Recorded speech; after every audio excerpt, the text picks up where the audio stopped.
Hello, it's some time since I put a video on YouTube. I thought I'd do one this time about two mandolins. I've got two. This one is old. It was made for me in about 1942, 1943,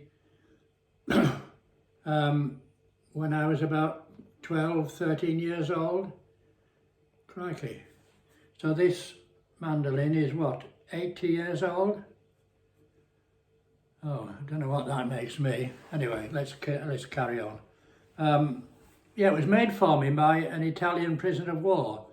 There were lots of Italians taken prisoner quite early in the Second World War, in the North Africa campaign.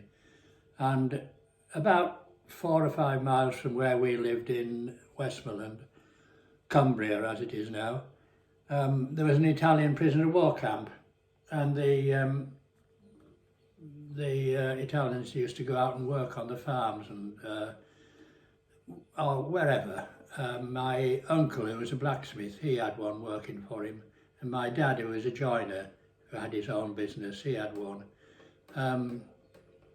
Beginning of the war, I suppose my dad had about 3 or 4 men working for him, and a couple of them were called up right away, and one went and worked in a munition factory, I think.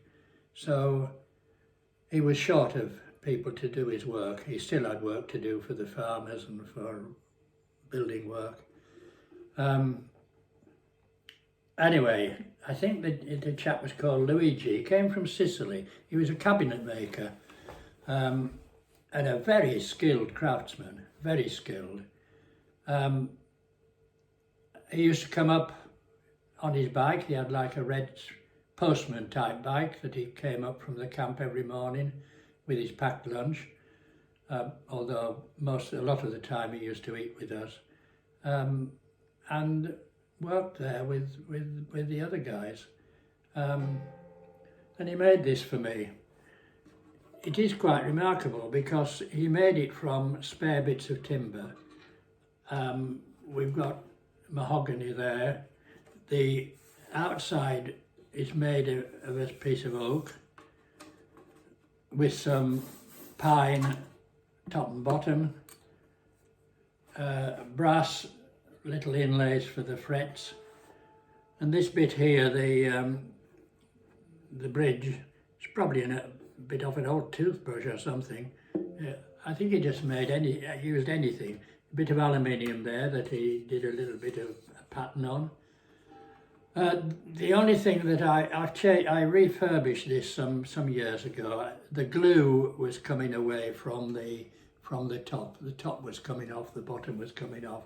I think he'd used the old animal glue pot glue as it was then, and not very good. Anyway, I clamped all that back together and polished it, cleaned it up. And it's remarkable because I don't know if you can see, but this bottom piece here and the top bit is about 1/8 of an inch thick. That's about 3 millimeters in new money. It is quite remarkable how he made that and finished it to such a high standard.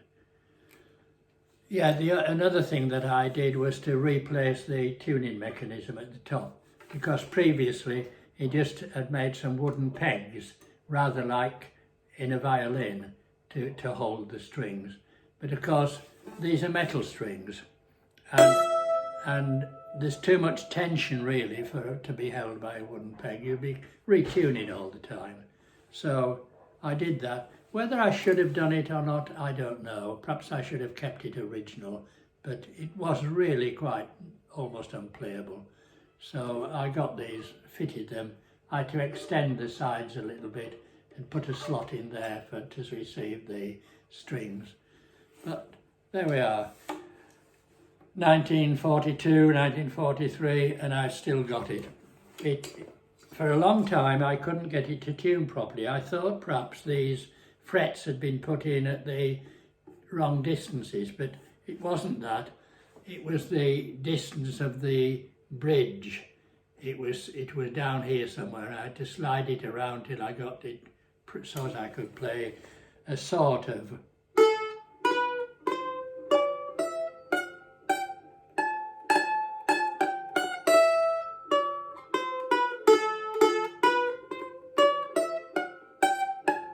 isn't quite right, is it? It's only because I haven't, sorry, I haven't tuned it properly. It is quite difficult to play because it's quite a narrow neck there, and it's quite difficult to get your fingers in to play a chord. So there we are, that's that one. I don't know what to do with it actually. Perhaps it ought to go in a museum. I don't know. Perhaps it ought to go on the repair shop or something. Okay, that's that one. This is my new one. New, well, I suppose I've had it about perhaps 30 years, 25, 30 years. I went with my brother-in-law, who was a musician, and we went to London and bought this.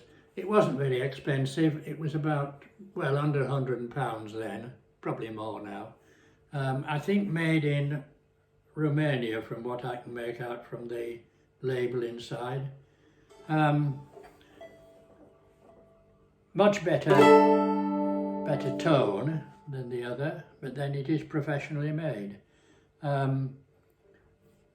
You don't see many of the old Neapolitan original Italian mandolins with the round bottom. Now we tend to have a flattish, this is not totally flat, but a flattish bottom. More a sort of American style, I suppose. The mandolins, they've got 8 strings, but they're tuned in pairs. So we get 2.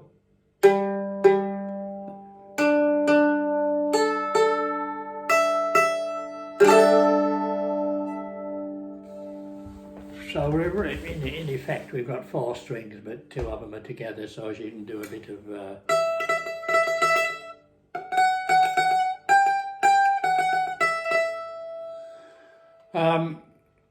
I'm not going to embarrass myself or embarrass anyone else for that matter by playing a tune, because I'm not very good at it.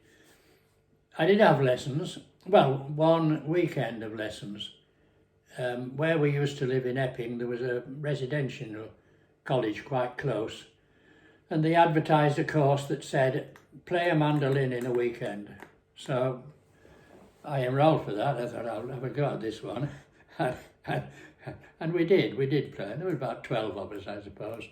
And the woman who was teaching us, I remember on the Sunday afternoon, she decided we'd have a concert. We would play for another group who were also in the college at the same time.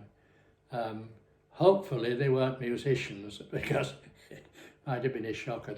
Anyway, I remember the teacher afterwards, she said, well, you did well, she said. You started together and you all finished together. She didn't say anything about the middle bits. I'm not sure. And it was a good weekend. I suppose, I don't know whether you know a song by R.E.M., an American group called Losing My Religion.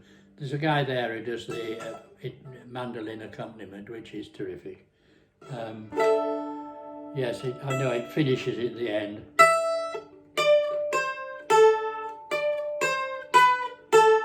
No, it doesn't go like that, it goes.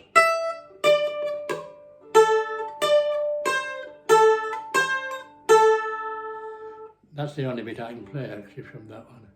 But you can play chords on this.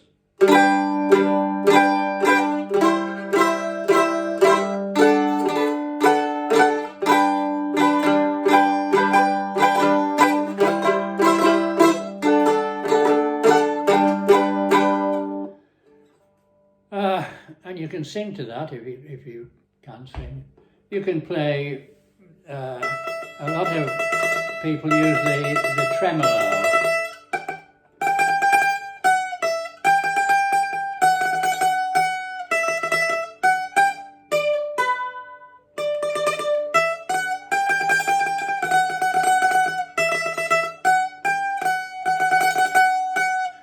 Something like that.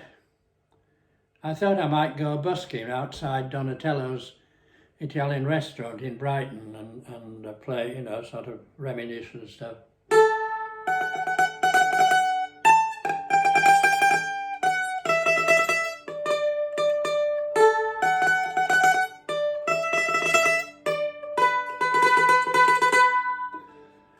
probably drive the customers away.